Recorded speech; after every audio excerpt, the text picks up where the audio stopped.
मार ममता अतुलनीय, जार ना आरंभ अच्छी ना शेष अच्छी। जेतेबेले स्वार्थपर दुनिया रे आमको समस्ते काम सरिले भूली जाती, सेतेबेले माँ बिना स्वार्थरे आमको भल पाई थाए। एमिति कि माँ आम पाई निज कष्ट भूली जाए। एसबु केवल मनीषक क्षेत्र में देखा जाए ताहा नुहे, पशु भी एथिरु बाद पड़ी नाहंती। सबु माँ ममतामयी। सूचना अनुसार नवरंगपुर जिला ओमरकोट कॉलेज छक निकटरे एक कुकुर छुआ को अजणा गाड़ी माड़ी जिबारु तार मृत्यु हो जाइथिला। परे से कुनी कुकुर छुआटीर माँ दीर्घ 2 घंटा पर्यंत चारिपाख बुलुथुबा देखिबाकु मिलिथिला।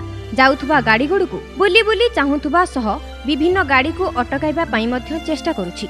हेले जेतेबेले से गाड़ी न अटकी चली जाउथला, सेतेबेले माँ कुकुर रागी जाई गाड़ी गुडीकु गोडाउछि, कारण माँ कुकुर निज छुआ को बंचाइबाकु चेष्टा करुथला। नवरंगपुर जिला उमरकोटरू राजेश सावत, कोणार्क न्यूज।